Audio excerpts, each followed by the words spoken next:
Que Deus abençoe as suas vidas, de vocês, está aí na sua casa. Que a mão do Senhor esteja sobre a vida de vocês aí nessa noite. E que você possa receber dessa mesma unção, dessa mesma presença de Deus aí no seu lar, na sua casa. Que esse mesmo mover do Espírito Santo de Deus mova aí também no seu lar, na sua casa nessa noite. Que nós aqui possamos, em nome de Jesus, liberar desse lugar, desse ambiente, em o nome de Jesus, uma unção profética aí para a sua vida, para a sua casa e para a sua família. No nome de Jesus, tome posse aí, você que está conosco aí nas redes sociais. No nome de Jesus, que a mão do Senhor esteja aí sobre a sua casa, sobre a sua família. No nome de Jesus, quantos creem que diga graças a Deus? Amém, e graças a Deus, aleluia. Obrigado. Quantos podem dizer obrigado, Espírito Santo? Aleluia. Deus tem uma palavra para mim e para você nessa noite, essa semana. Nós passamos uma semana aí buscando ao Senhor, crendo naquilo que Deus tem liberado aqui do altar, em o nome de Jesus, as palavras proféticas que Deus tem liberado aqui do altar, e nós tomamos posse dessa palavra porque cremos que Deus move através da sua palavra, que Deus move através daquilo que Ele libera na sua palavra. E se você está nesse ambiente e toma posse dessa palavra, não tem como você não viver um milagre da parte de Deus. Não tem como você não, na verdade, não viver esse milagre, não tem como essa bênção de Deus não alcançar você e você viver esse milagre da parte do Senhor na sua vida, na sua casa e na sua família, no nome de Jesus. Quantos creem, diga amém. Eu creio no nome de Jesus. Fala, eu tomo posse no nome de Jesus. Aleluia. Abra comigo aí a palavra do nosso Deus. Eu quero liberar hoje uma mensagem. Essa semana eu estive ouvindo aí uma frase que eu achei bastante poderosa e achei bastante interessante de um americano, achei bastante interessante. A frase diz assim: em um tempo, na verdade, em um mundo de pessoas amedrontadas, Deus precisa de uma igreja corajosa. Em um mundo de pessoas atormentadas, de pessoas com medo, de pessoas apavoradas, Deus precisa de uma igreja corajosa. Quantos creem nisso no nome de Jesus? Aleluia! E eu quero liberar essa palavra sobre a sua vida nessa noite. Sobre ser essa igreja ousada, essa igreja corajosa, essa igreja em o nome de Jesus que toma posse da palavra aqui, em o nome de Jesus, libera a palavra através de você e em você, e que Deus faça nessa noite em você e através de você, aquilo que Ele está liberando na sua palavra nessa noite. Então, em um tempo, na verdade, em dias, aonde o povo, infelizmente, onde o mundo está, as pessoas estão, na verdade, amedrontadas, com medo, com pavor, Deus precisa de uma igreja, fala comigo, bem corajosa. Uma igreja que se posiciona, uma igreja que se levanta, uma igreja em nome de Jesus, irmão, que é ousada na oração, que é corajosa no clamar, que é corajosa no jejuar, que é corajosa no buscar, que é corajosa em o nome de Jesus no entregar, porque precisa ter coragem para entregar, precisa ter coragem para ser, em nome de Jesus, nesses dias, generoso de coração, amém, irmãos? Aleluia! Então eu quero falar sobre você, essa igreja que tem coragem, essa igreja vitoriosa, essa igreja que está aí, você que está na sua casa, você que está nos assistindo, receba essa palavra. Você é essa igreja corajosa, você é essa igreja que se posiciona, em um nome de Jesus. Quantos creem, diga graças a Deus. Aleluia, em 1 Reis 18, abra comigo aí a palavra do nosso Deus. 1 Reis 18, 19, nós vimos um profeta, um homem de Deus, um homem de muita fé, coragem, ousadia.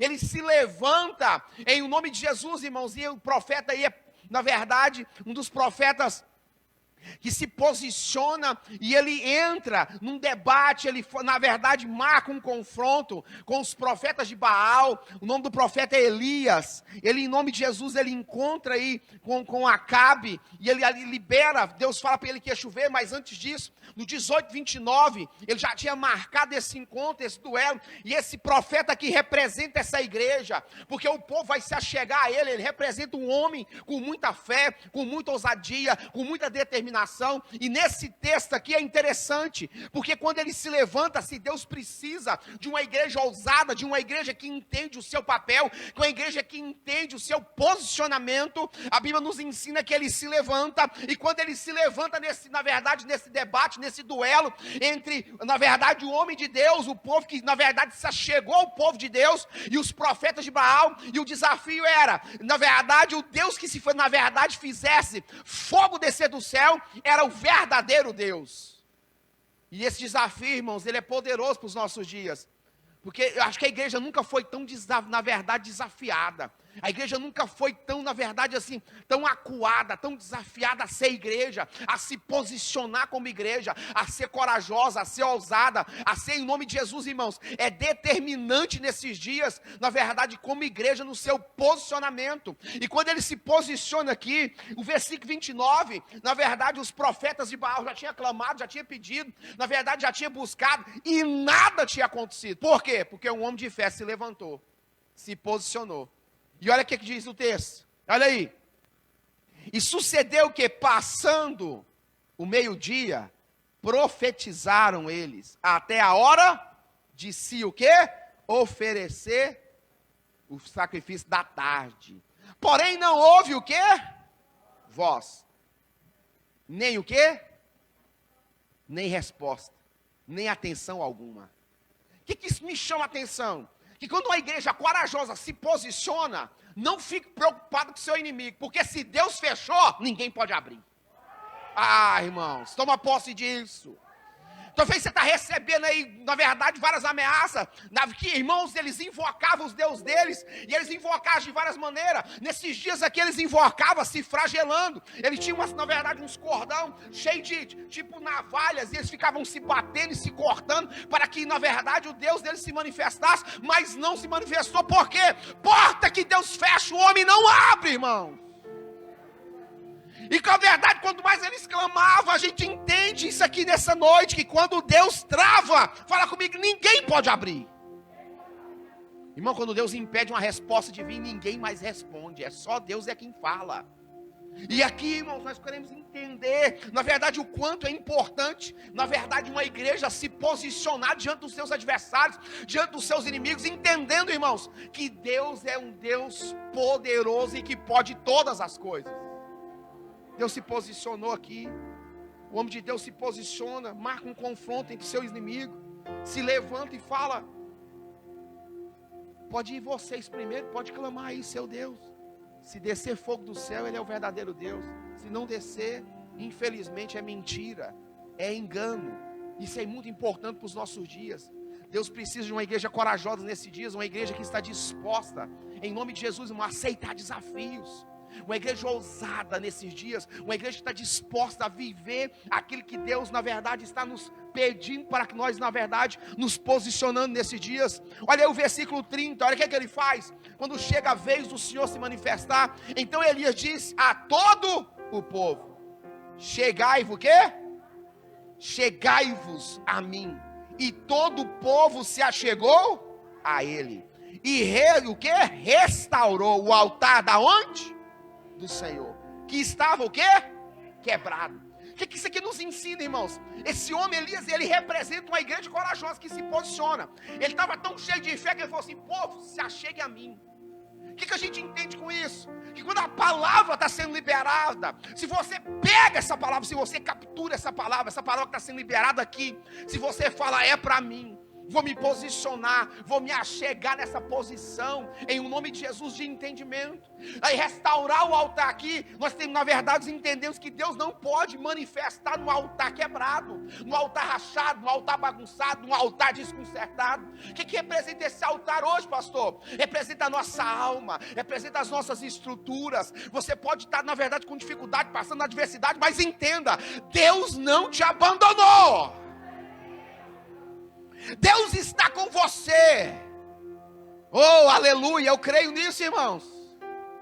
Elias falou, pode chegar a mim. Ele se posiciona na sua fé. Vem, se achegue a mim. Aí ele dá um comando, restaure o altar, arrume o altar, organiza aí. O que eu entendo com isso?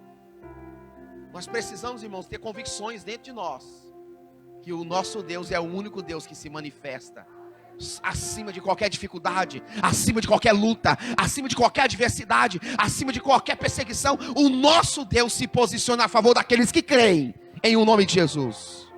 Altar restaurado representa Deus não vai, na verdade Deus não vai se manifestar em um altar bagunçado. Ele manda arrumar, ele manda organizar, e ele entende que quando o povo chega a ele, ele falou assim: não dá para clamar um fogo do céu, porque o fogo só vai vir no altar que está, fala comigo, consertado. Esse fogo, quando ele veio, irmão, o altar estava arrumado, estava certinho. O que isso representa, pastor? Nós precisamos arrumar algumas coisas em nós. Precisamos arrumar algumas coisas através de nós nesses dias. Deus precisa organizar algumas coisas em nós. Quantos creem nisso nessa noite? Na sua casa, na sua família, em nome de Jesus. Deus quer consertar, fala comigo, algumas coisas. Olha que coisa interessante. Então Elias disse a todo o povo: chegai-vos a mim. Olha a fé desse homem. E todo o povo o quê? Se achegou a ele e restaurou o altar do Senhor, que estava o quê? Quebrado. Isso é muito poderoso, sim ou não, irmãos? Olha o 33, olha o que diz o 33. Aqui mostra a ousadia dele. Então armou a lenha e disse, quer dizer, e dividiu o bezerro em pedaços e pôs sobre o quê? E disse: enchei de água, quanto? E derramai sobre o holocausto e sobre a lenha. E diz: fazei-o segunda vez. E disse: fizeram e o fizeram segunda vez. Disse ainda: fazei quantas vezes? E o fizeram terceira vez. 35. De maneira que a água corria ao redor do altar, e até o rego ela o quê? Encheu. A fé era tanta que ele falou: não vou deixar dúvida de que foi Deus quem manifestou aqui. Ele mandou deitar, na verdade, água sobre o holocausto, sobre o cordeiro, uma vez, segunda vez, terceira vez, a ponto que a água corria em redor do altar. Água na Bíblia é presença de Deus. Como você está entendendo?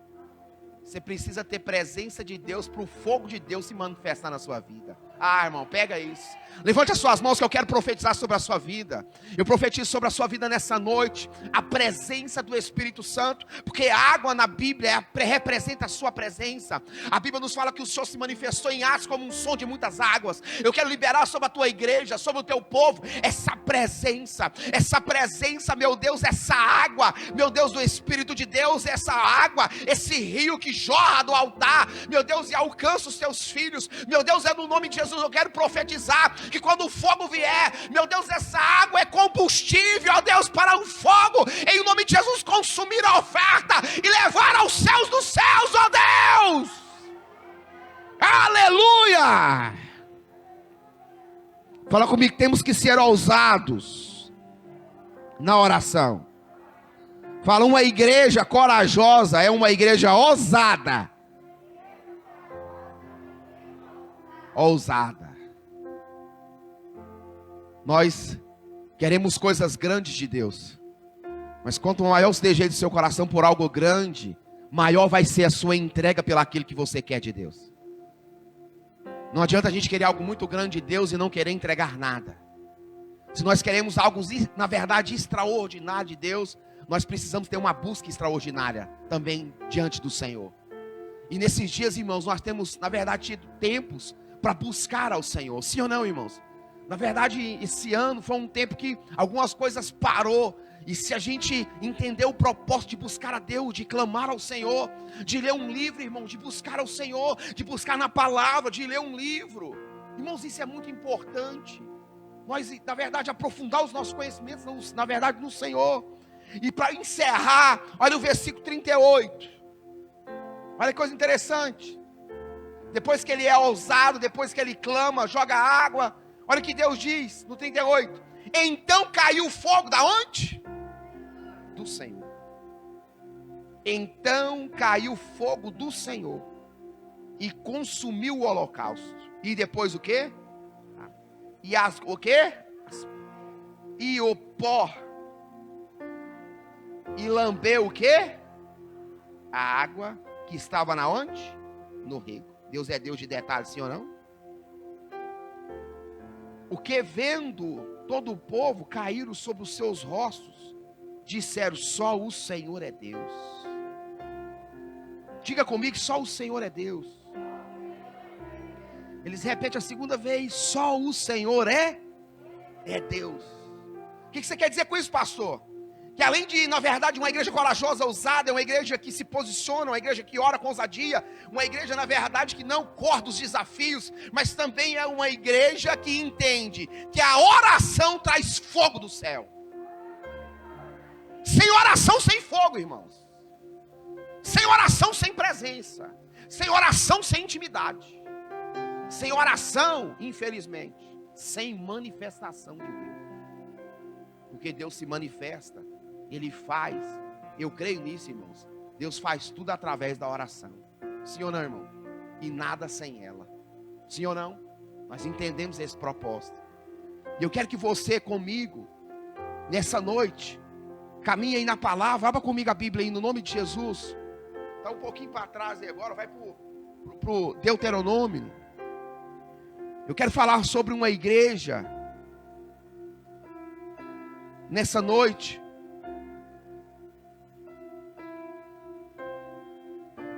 Uma igreja ousada é uma igreja que não tem medo do futuro, irmãos. Porque entende que Deus está lá. Quem recebe isso? Vou falar de novo, uma igreja ousada é uma igreja que não tem medo do futuro. É uma igreja que entende que Deus está lá. Aleluia. Quantos podem dizer, Deus está na minha frente? Fala assim comigo, Deus está na frente das minhas dificuldades. Fala assim, Deus está na frente dos meus problemas.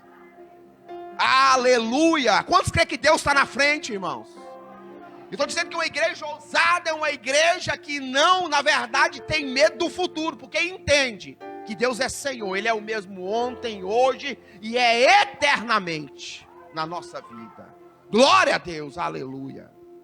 Olha o que diz Deuteronômio 1. Eu disse que uma igreja que não tem medo do futuro porque entende que Deus está na frente. Deus está na frente, Deus está na frente. Eu creio nisso, irmão. Deuteronômio 1:30. Olha o que diz o Senhor, olha o que diz a palavra. O Senhor nosso Deus, que vai adiante de vós.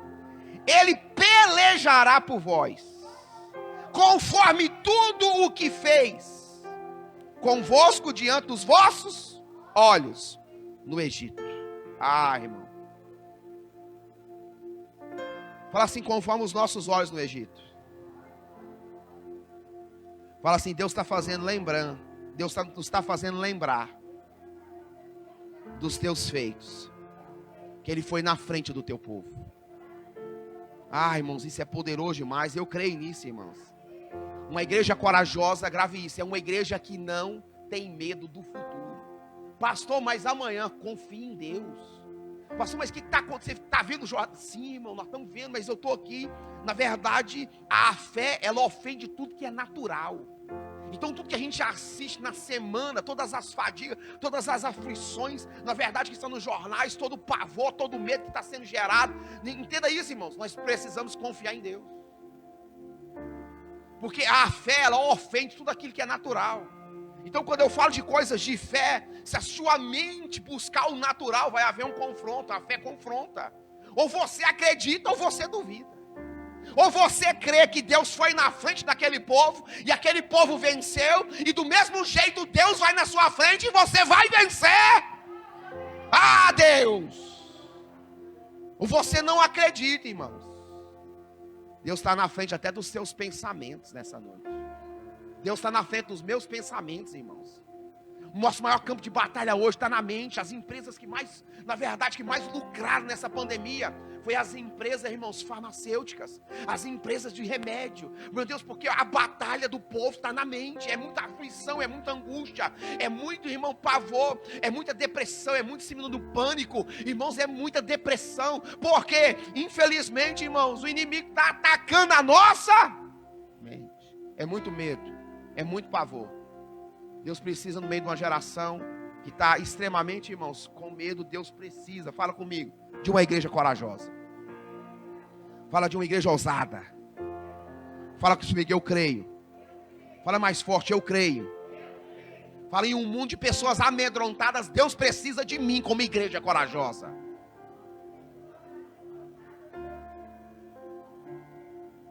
Aleluia, irmãos. Você é essa igreja. Eu creio nisso nessa noite. Fala, Deus está na frente.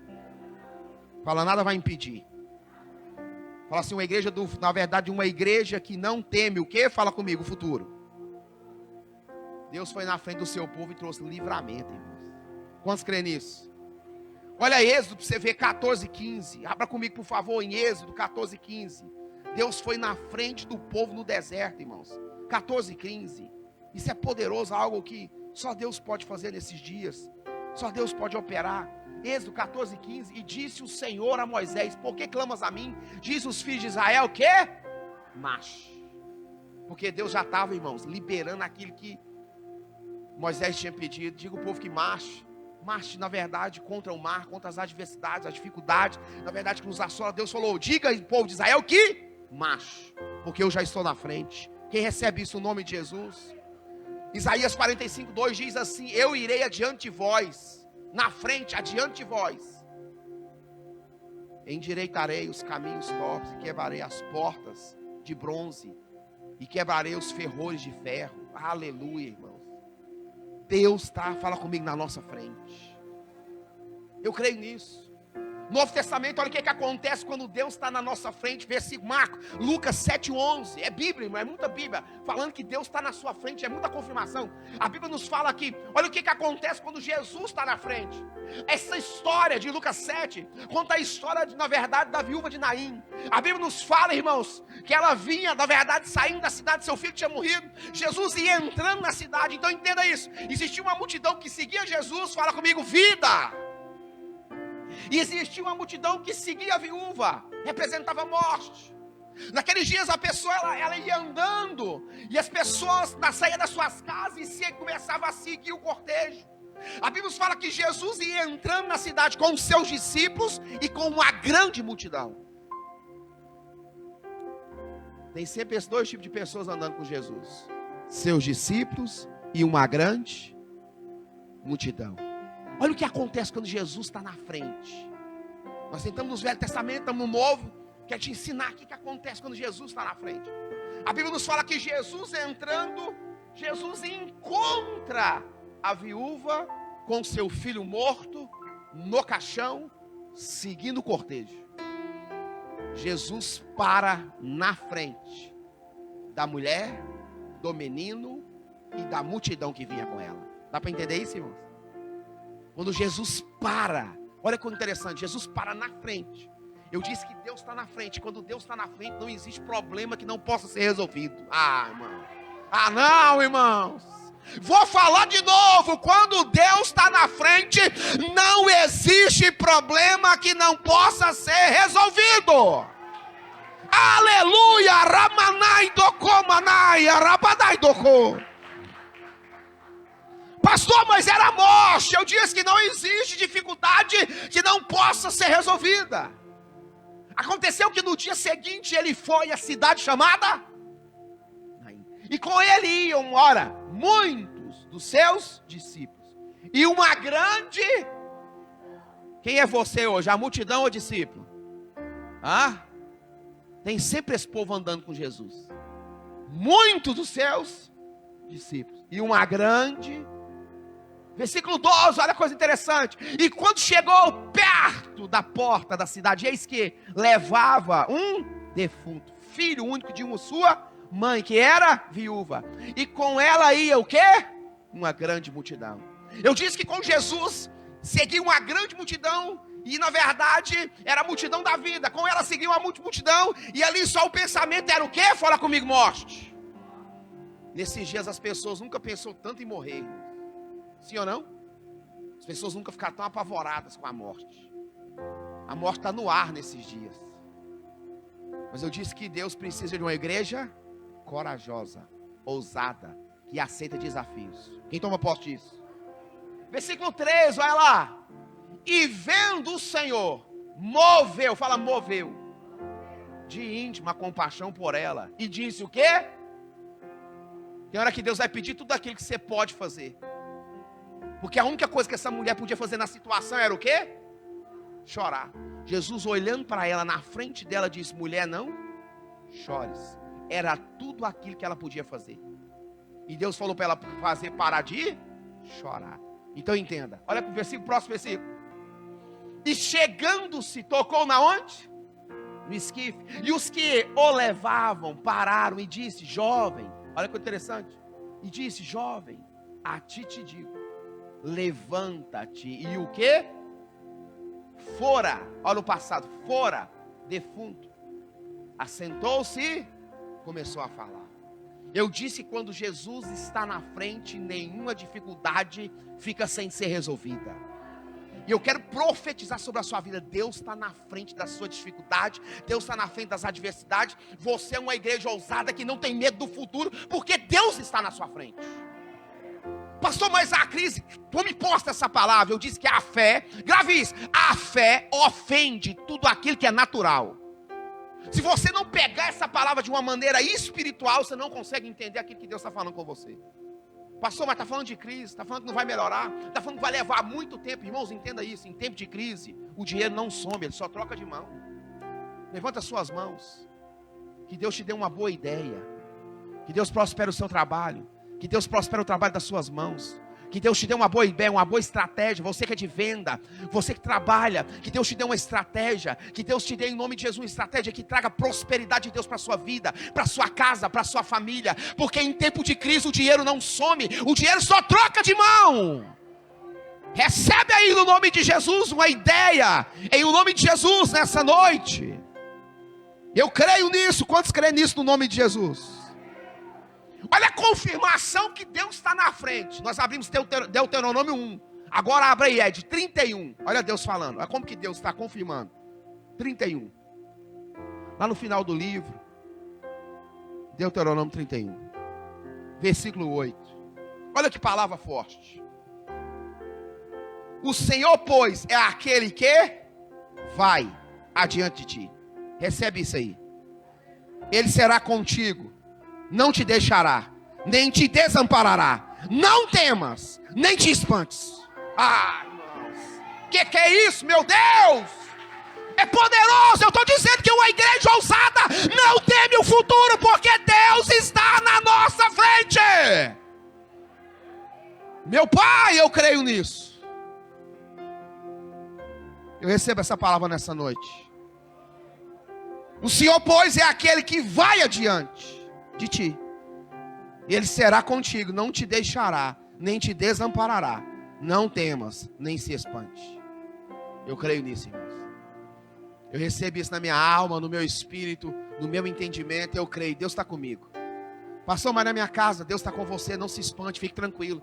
Pastor, nas minhas finanças, não se espante, Deus está com você, fique tranquilo.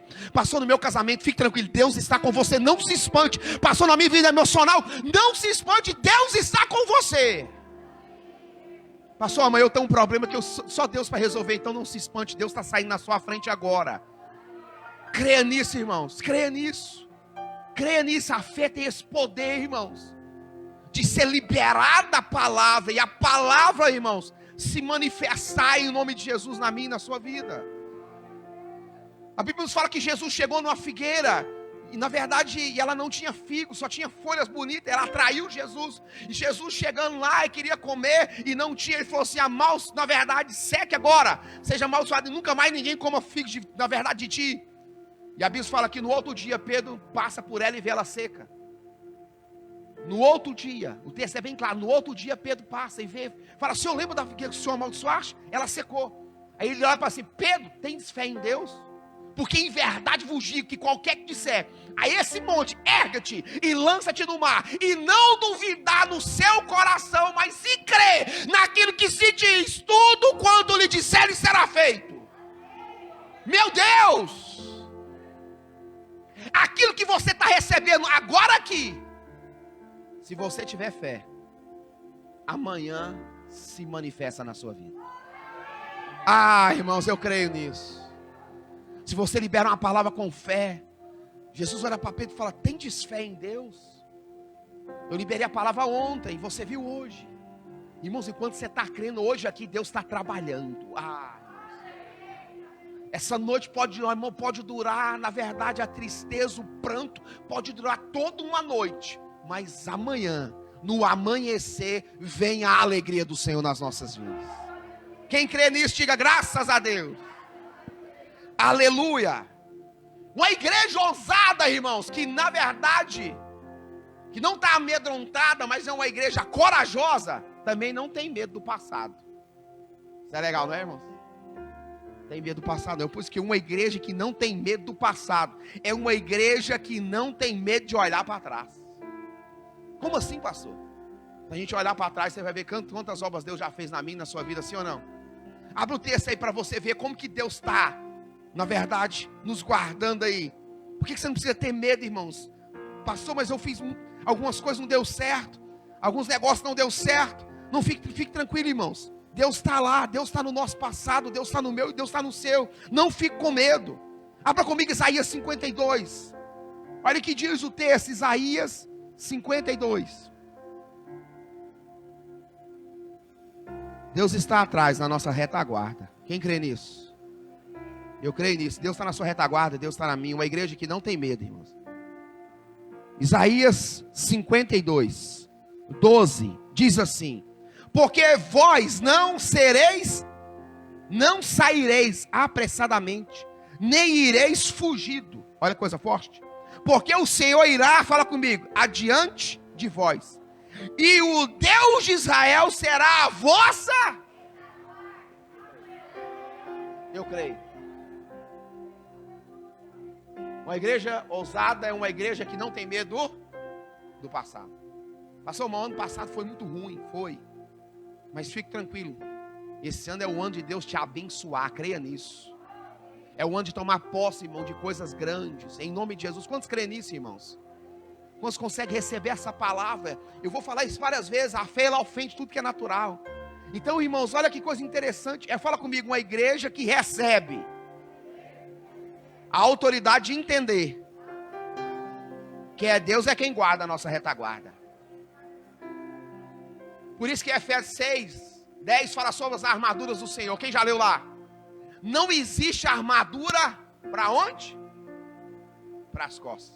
Só para as sandálias do evangelho, na verdade, da paz. Veste em mim a couraça da justiça. Põe na minha mão o escudo da fé, com o qual posso apagar todos os dados inflamados do maligno. Coloca na minha cabeça o capacete da salvação. Põe nas minhas mãos a espada do Espírito. Põe o cinturão da verdade sobre mim. A couraça é do quê? Não tem couraça para onde? Fique tranquilo, Deus está te guardando. Mas um soldado que é soldado também não recua. Entendeu o mistério? Entendeu o mistério? Um soldado, que é ousado, uma igreja ousada também não recua. Ela não está recuando não, ela não está na verdade fugindo não. Ela está avançando contra as portas do inferno. Ai, quantos creem que Deus está na sua retaguarda? Quem pode tomar posse disso? Você quer ver Deus confirmar isso? Abra aí para mim, Êxodo 14, Ed. 14 e 20. Êxodo 14, 19 e 20. Abra aí, por favor, no nome de Jesus. Segundo aí, livro da Bíblia, Êxodo 14. Olha o que Deus diz, 19. Olha aí. E o anjo de Deus que ia adiante do exército de Israel, se retirou e ia aonde? Também a coluna de nuvem se retirou de diante e se pôs na onde? 20. E ia entre o quê? Fala assim, dos meus inimigos. Fala dos meus inimigos. E o campo da onde? Fala o exército dos vencedores. E a nuvem era para eles. Para estes, clareava a noite. De maneira que em toda a noite não se aproximou um do outro. Deus não está só na sua retaguarda, Ele está te guardando do seu inimigo, a ponto de ele não conseguir se aproximar de ti. Irmãos, a Bíblia fala que aqueles que são de Deus, o maligno não os toca. Quem pode tomar posse dessa palavra, irmão? Quem pode receber isso no nome de Jesus?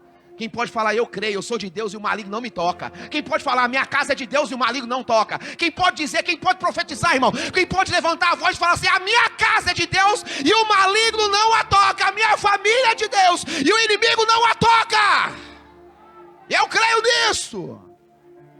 A minha família é de Deus, irmãos, e o inimigo não a toca. Quantos podem receber isso no nome de Jesus? Quem pode tomar posse dessa palavra no nome de Jesus? Aleluia. Deus se colocou na onde? Na retaguarda. Duas pessoas se relacionaram com Deus, irmãos, vendo na retaguarda, na verdade vendo nas costas do Senhor. No Velho Testamento, Moisés pediu para ver a face de Deus. Deus falou, Moisés, nenhum homem que vê a minha face fica vivo. Mas eu vou te pôr na fenda da rocha, e quando eu passar, você vai ver toda a minha bondade, as minhas costas. E Deus passou ali, ó, e Moisés olhou e viu toda a bondade de Deus, toda a glória de Deus na sua bondade. No Novo Testamento, a mulher que se relacionou com Deus foi a mulher do fluxo de sangue. Quando o Senhor passou, ela veio por trás dele e tocou. A Bíblia nos fala que na hora ele parou e fala, eu senti que de mim saiu. Fala, saiu. Poder. Fala, poder e virtude. Entenda isso, irmãos. Ele não deu, a palavra fala assim, saiu. Ela tocou e tomou dele. Uma igreja ousada é uma igreja que sabe arrancar algumas coisas pela fé, em o nome de Jesus. Não uma igreja que entra aqui e fica se vitimizando. Ô céus, ô vida, nada dá certo para mim não. É uma igreja que é ousada.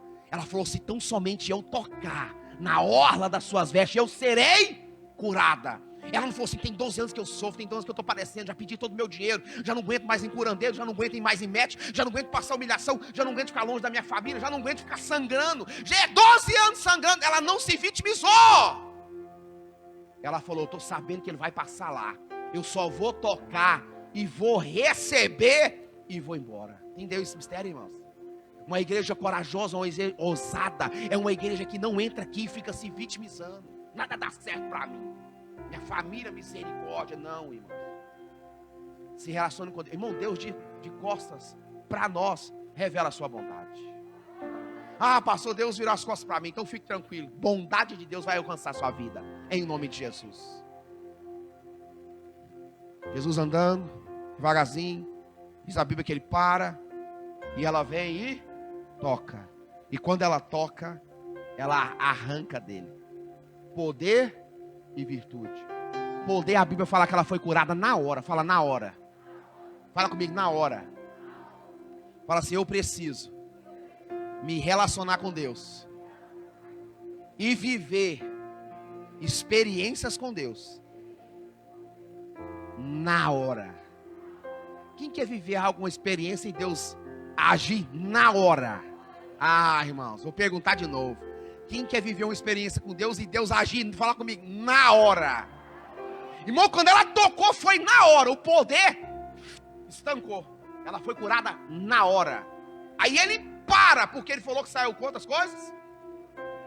Poder e a virtude. Ele queria saber quem foi. Na verdade, para revelar para nós, porque ele sabia quem foi. O discípulo fala, mestre, a multidão te aperta, você quer saber quem te tocou? Ele fala, fique tranquilo, tá ela abaixadinha, quietinha. Porque com Deus se recebe por baixo e não por cima. Quem está entendendo o mistério? Se vitimizar não quer dizer que você está por baixo, quer dizer que você está, irmãos, querendo dar um jeitinho para Deus te abençoar. Pegou essa aí? Fala, seu irmão, chupa essa mangazeda aí. Ele procurou e achou ela. E aí ela teve que se manifestar. Fui eu, Senhor. Ele falou assim, ó. Vai em paz. Seja curada desse mal. E seja, na verdade, salva. Poder curou na hora. E a virtude salvou ela. Ela não foi embora só curada. Ela foi embora também salva. Duas coisas, irmão. Dois. E aí? Salvação. Quem recebe isso da parte do Senhor? Deus está na onde? Fala comigo, na minha retaguarda. Fala, eu creio. Aleluia. Terceira coisa. Eu já estou encerrando. Terceira coisa. Quantos creem que Deus é seu alicerce, sua rocha? A Bíblia fala que Deus pegou o salmista, tirou ele de um charco, o rio de lodo, limpou os seus pés e pôs ele sobre uma rocha firme e firmou os seus passos. Fala comigo, Deus também está sob alicerce na minha vida. Fala assim, Deus também está embaixo. Fala comigo, uma igreja corajosa tem Deus por alicerce, por nossa base, irmãos. O que quer dizer isso, pastor? Eu não vou ficar desesperando. Irmãos, confie no Senhor, Ele é a sua rocha, Ele é o seu alicerce. Quando for para desesperar, fala, alma, quieta, Deus é meu alicerce, Ele é a minha rocha.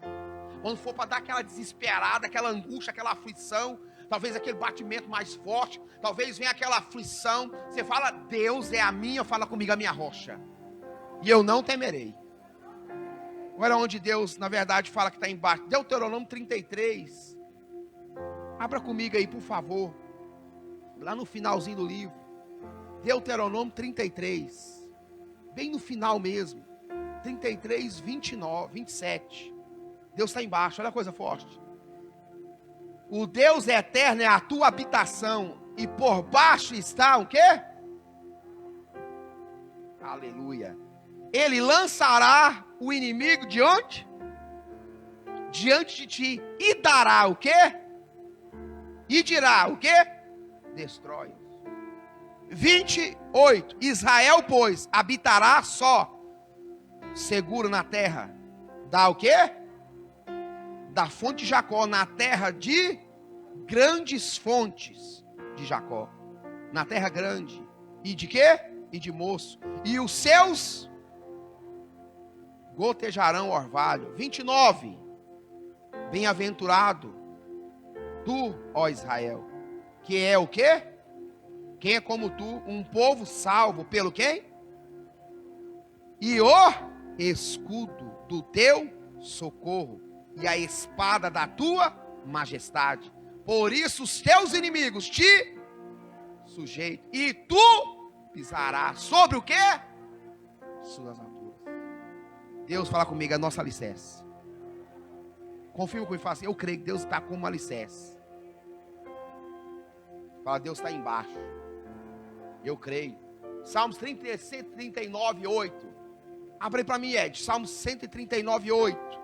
Olha que a Bíblia nos fala que não tem como a gente escapar. Olha lá. Se subir ao céu, lá tu está. E se fizer no inferno a minha cama, eis que tu ali. Pastor, mas eu estou numa dificuldade tremenda. Olha que coisa interessante. Quando eu leio a palavra de Daniel na cova, eu acho tão interessante que aquela cova era uma parte baixa e Deus estava ali. Deus não livrou Daniel da cova, Deus livrou Daniel dos leões. Interessante isso, né, irmãos? Na cova ele teve que passar lá, naquela parte baixa. Mas lá Deus estava sendo o alicerce dele, Deus estava com ele ali. Irmãos, a Bíblia fala que quando ele foi lançado na cova, os leões ficaram o quê? Amordaçados, igual gatinho manso, porque Deus não livrou ele, na verdade, da cova, Deus livrou ele dos leões. O que você quer dizer com isso, pastor? Não é porque você está passando uma situação difícil que Deus te abandonou.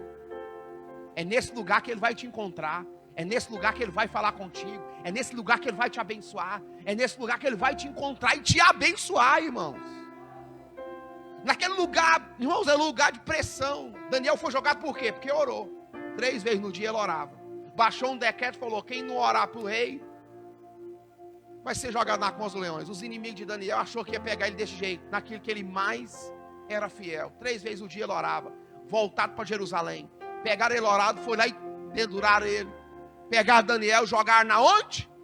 No lugar mais baixo. Mas Deus estava lá, por alicerce de Daniel. Ai, eu creio nisso.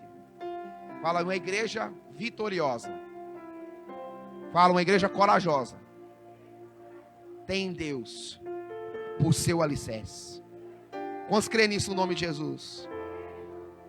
Fala, Deus é o meu alicerce, a minha rocha. Eu creio nisso, irmãos. Deus é o meu alicerce, a minha rocha. Em um mundo de pessoas apavoradas, Deus precisa de uma igreja corajosa, que tem Deus por seu alicerce, que não se desespera, que crê, que tem convicção, que está firme no Senhor. Isso é poderoso, irmãos.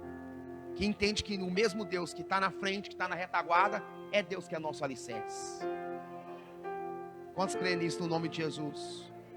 Quantos confiam no Senhor?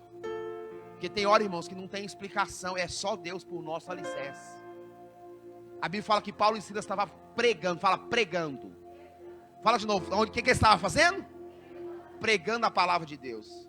E já um dia pregando, sempre vinha uma mulher, esses homens é um de Deus, esses homens é um de Deus. E de repente, irmão, Paulo, para não se associar com aquela mulher que tinha um espírito de adivinhação, para as pessoas não, na verdade, pensar que ele estava, na verdade, concordando, mesmo sendo verdade, aquilo que o espírito que ele usava, ela estava falando, para que a cidade não associasse Paulo, na verdade, às práticas daquela mulher, Paulo virou para ela e falou, em nome de Jesus, sai dela, e ela foi liberta. As pessoas que tinham aquela mulher, na verdade, que era donos daquela mulher, porque ela era escrava, pegaram Paulo e Silas e jogaram na onde? Fala, prisão. Por pregar e por fazer aquilo que Deus tinha pedido. A Bíblia fala que eles foram jogados na prisão na parte mais baixa.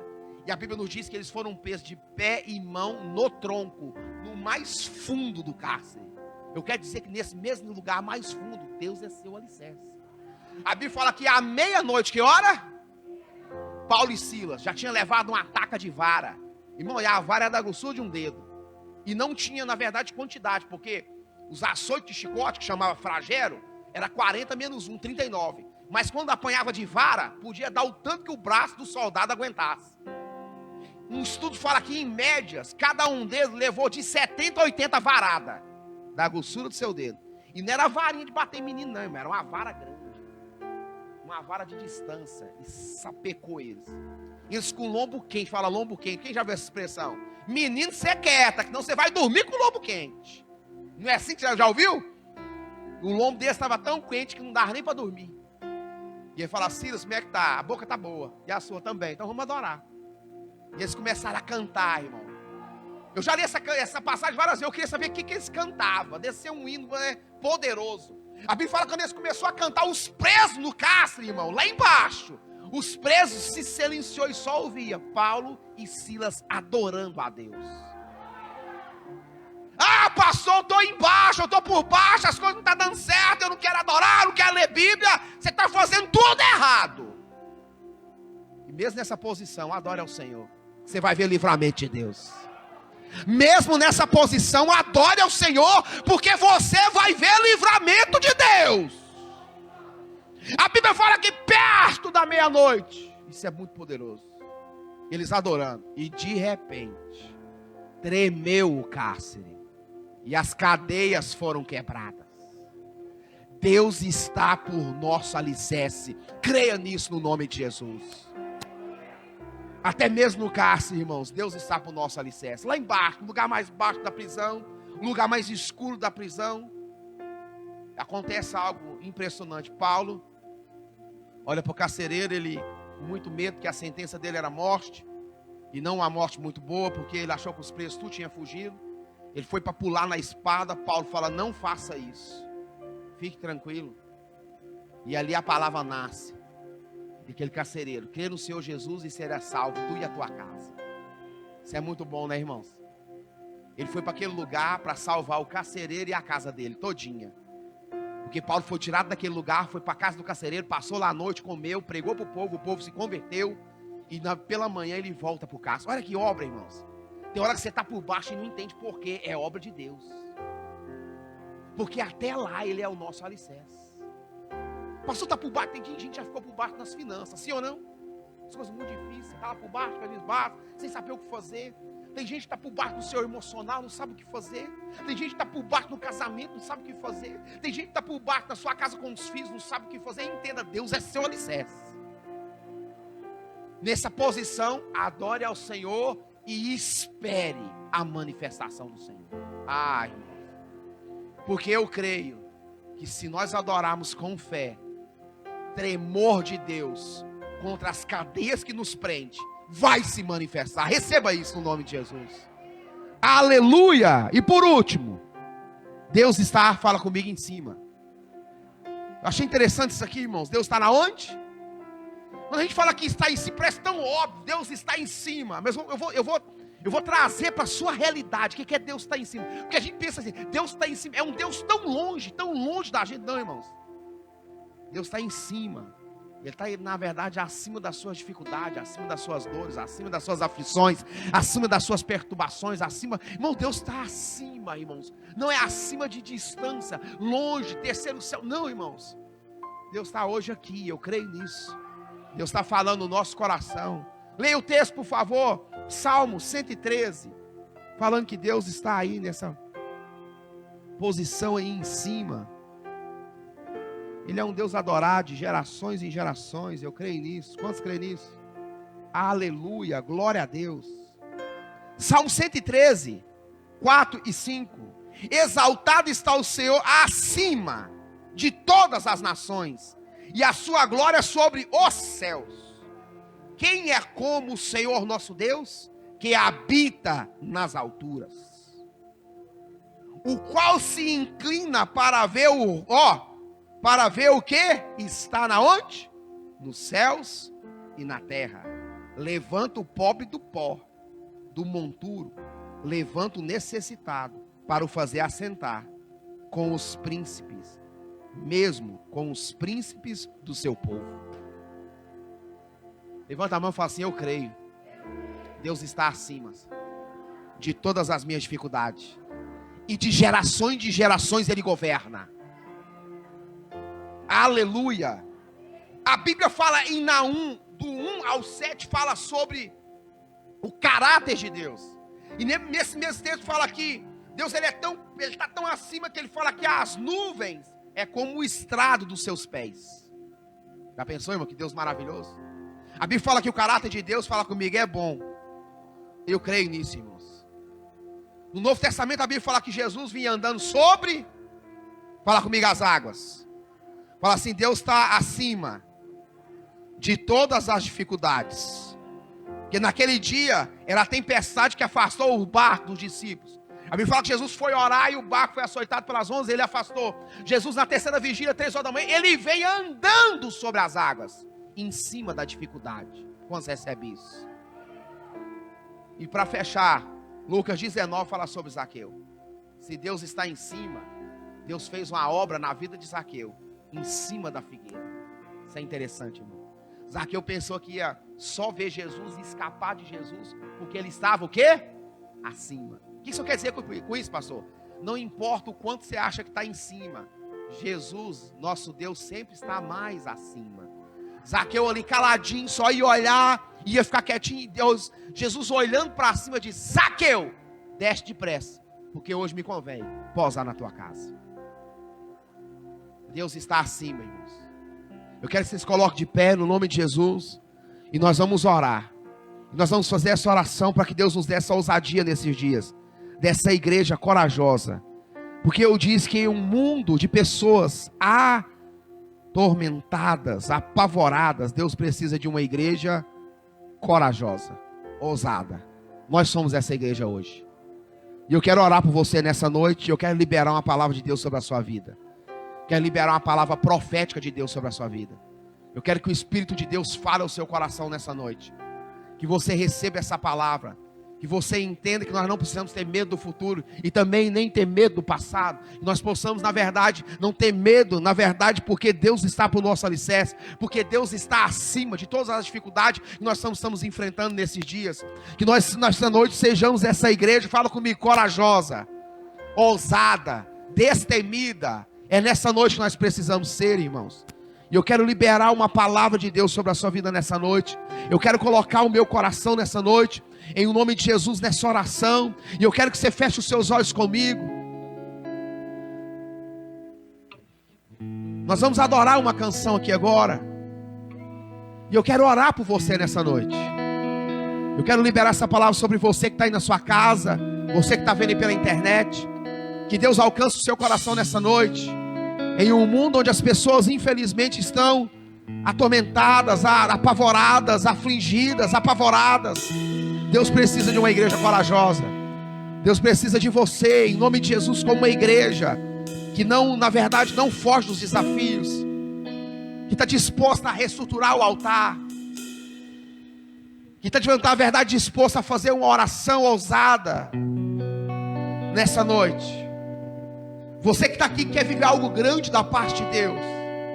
Eu quero dizer que Deus está se manifestando nessa noite, não só nesse presente, mas no nosso futuro. Não só no futuro, mas no nosso passado. Não só no nosso passado, mas na nossa estrutura, onde nós estamos pisando. Não só onde nós estamos pisando, mas nós estamos olhando para cima, porque Ele é o alvo. O salmista disse: eu levo os meus olhos para os montes. De onde me virá o socorro? O meu socorro vem do Senhor, que fez os céus e a terra. Aleluia! Glória a Deus! Oh Deus! E eu quero te chamar aqui à frente. Eu vou orar por você nessa noite. Vem aqui à frente, em nome de Jesus. Vem aqui à frente. Eu quero liberar uma palavra de Deus sobre a sua vida. Eu vou orar por você nessa noite. Eu vou ungir a sua vida nessa noite, em nome de Jesus. Dentro desse poder, dentro desse mover profético, eu quero ungir a sua vida, em nome de Jesus. Deus abençoe você que está aí na sua casa. Vamos ver aqui. Pode vir aqui à frente, eu quero orar por você nessa noite. Em nome de Jesus, liberar uma palavra. Eu quero ungir você como essa igreja. Essa igreja ousada.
toma por posse nessa noite.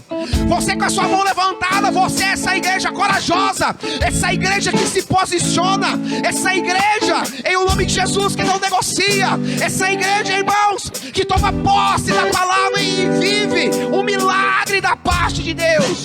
Nós somos essa igreja em nome de Jesus, uma igreja que crê que Deus está na frente, que Deus está atrás, que Deus está nos alicerces, que Deus está em cima, uma igreja que não retrocede, uma igreja que não se acovarda. Nós somos essa igreja, uma igreja que se posiciona diante das dificuldades. Em o nome de Jesus, como igreja nessa noite, se posicione em o nome de Jesus em meio às adversidades, às dificuldades.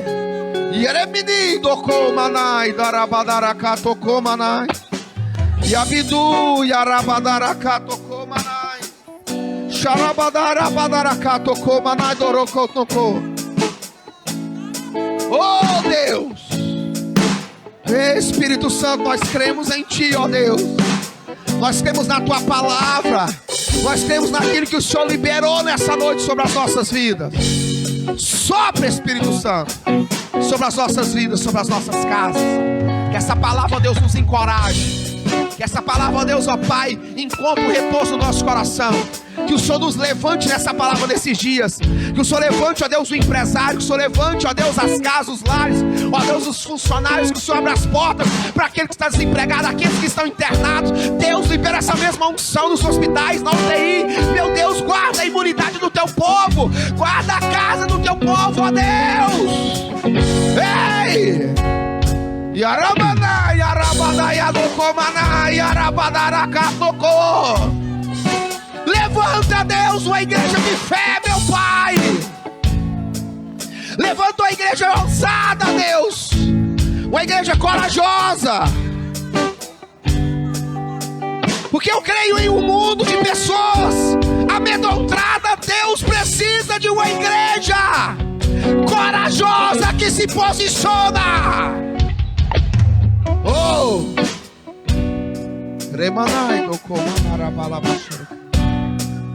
Coloque a mão no seu coração comigo. Meu Deus, faz queimar no nosso coração essa unção de uma igreja vitoriosa, de uma igreja ousada, corajosa. Tira todo o espírito de covardia, todo o espírito de medo, todo o espírito de pavor, todo o espírito de angústia, todo o espírito de aflição, todo o espírito de medo, saia! Porque a Tua palavra nos diz: o Senhor não nos deu espírito de medo, o Senhor nos deu um espírito de ousadia. A Bíblia fala que o verdadeiro amor lança fora todo medo. Ei!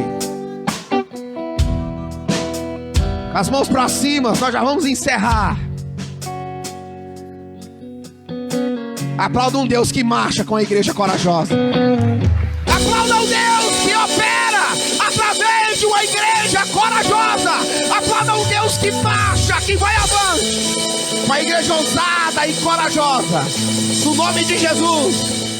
Que Deus abençoe a sua vida. Que Deus abençoe a tua casa. Que Deus abençoe a tua família, no nome de Jesus.